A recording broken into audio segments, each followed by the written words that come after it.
es muy importante el saber que hay datos también históricos aquí dentro de nuestra parroquia. Uno de ellos, no sé si me queda compartir, la referencia que tenemos de la cruz que está en el centro, que mucha gente se puede preguntar, esa cruz, ¿por qué la tenemos en el centro del atrio de la iglesia?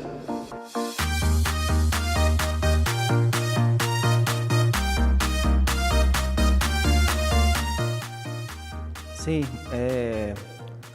la cruz atrial es una característica de las parroquias antiguas. Las parroquias modernas, como vemos, ya no tienen cruz atrial y a veces no tienen un atrio. Las iglesias antiguas siempre lo tenían.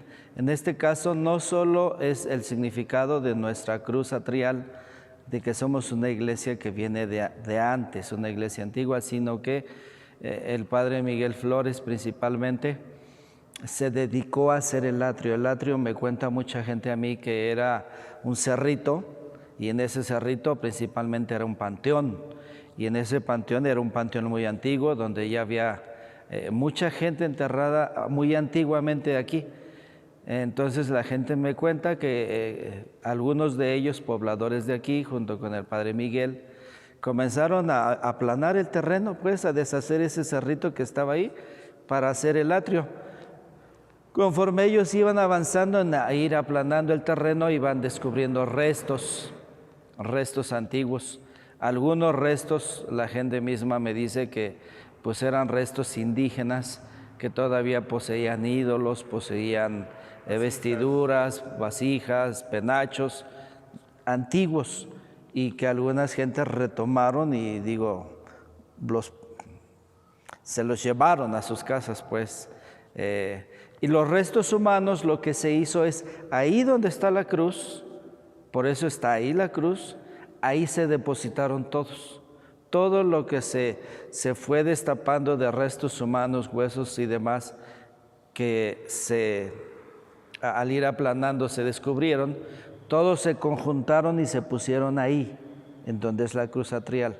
Por eso, precisamente, la cruz atrial no solo simboliza que somos una iglesia antigua, sino también simboliza el respeto que le tuvieron a todos los restos humanos de nuestros antiguos pobladores y se depositaron ahí. Eso es algo muy interesante, porque quizás uno como poblador de San Francisco Chimalpa viene a la fiesta que básicamente la mayoría, principalmente los jóvenes, solo se acercan a la iglesia cuando son épocas de festividad, pero que sin duda es un dato muy interesante porque ha sido historia que se ha ido perdiendo y es parte de la historia que debemos de conservar. Debemos de preservar la memoria de aquellas personas que están debajo de la cruz, que está en el centro de nuestro atrio. También hay algunas otras cuestiones que caracterizan a nuestra iglesia.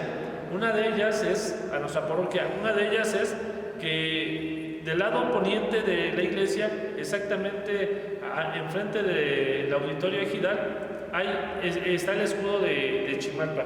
Este escudo de Chimalpa fue realizado por vecinos de la comunidad. Obviamente lo tallaron especialistas, pero además del escudo también tenemos dos campanas, las cuales también tienen una inscripción. También tienen una inscripción y también nos hablan de la historia. Actualmente nuestra parroquia, vamos a decirlo así, posee 5 campanas. 2 son las que tenemos allá resguardadas ya, porque con el tiempo, y nuestra iglesia, ya tiene muchos años, sinceramente, con el tiempo y con el golpeteo a la hora de llamar, se abrieron, el bronce se abrió. Entonces, pero son históricas, tienen la fecha, tienen a quién fueron dedicadas, como les decía, cada campana tiene a quién se dedica y en qué año. Entonces ahí encontramos la campana de San Antonio, la campana de la Inmaculada, que tienen la fecha todavía. La fecha más antigua de registro para nuestro templo es el año de 1616. Es la fecha más antigua que tiene registro ya a la existencia de una iglesia, una ermita, aquí en Chimalpa. Y eso está en los libros históricos de la nación, no lo tenemos aquí. Aquí la fecha concretamente más antigua que tenemos de la existencia de nuestro templo, tenemos dos. Una está atrás, en la barda de atrás de la iglesia.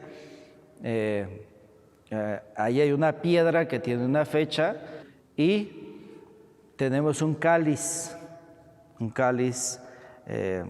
valioso, pues, no solo porque es de oro, sino porque es historia. Es el cáliz más antiguo que tenemos también, y también tiene una fecha muy antigua. No la recuerdo, en un momento podríamos verlo. Es un cáliz histórico también, está resguardado. No lo saco más que en ocasiones muy especiales, pero son de las cosas más antiguas. Entonces, las campanas, las pinturas, el retablo que tenemos aquí, son de las cosas que van marcando la historia y el progreso de nuestro templo. Fíjense que todos estos datos históricos son muy interesantes, que inclusive hay una foto emblemática donde hay, se dice que vecinos de San Francisco Chimalpa cargan unas fusiles, unas escopetas, en la cual se ve parte de la iglesia destruida. Esa foto, si no mal recuerdo, fue una foto conmemorativa después de una festividad de San Francisco Chimalpa. Es una cuestión que tenemos que verificar y que tiene fecha, no recuerdo si 1929 o 1932. Chimalpa, independientemente al tema de las cuestiones religiosas, ha sido un pueblo que ha participado en diferentes hechos históricos de México. Y cuando hablamos de México, obviamente que de Naucalpan hay que recordar esa relación que usted decía al principio entre la Basílica de los Remedios con San Francisco Chimalpa. Pues no solo es una relación de religión, es una relación hasta de recursos. Hay que recordar que lo que hoy conocemos como los Arcos de los Remedios fue construido con la finalidad de ser un acueducto para llevar agua de Chimalpa a los Remedios. Es muy importante que la gente conozca este tipo de historia, que conozca su templo, que es uno de los templos más representativos de Naucalpan, no solo por el hecho de estar en un pueblo originario, sino por toda la historia que ha conllevado a tener el templo que el día de hoy tenemos. Ahora pasemos a hablar del santo en concreto. El tema de San Francisco de Asís. Es un santo que, según lo que se cuenta, cambió la riqueza, cambió, como se dice vulgarmente, el despapalle, para transformarse y entregar su vida a Dios. En ese sentido, es de llamar la atención las inscripciones que hay a la entrada de la iglesia. Una de ellas dice pobreza y humildad. En el caso particular del santo, que fue un santo que fue traído por los franciscanos, que fue adoptado por la gente de San Francisco Chimalpa, pero también tenemos entendido que en años recientes ha habido una restauración.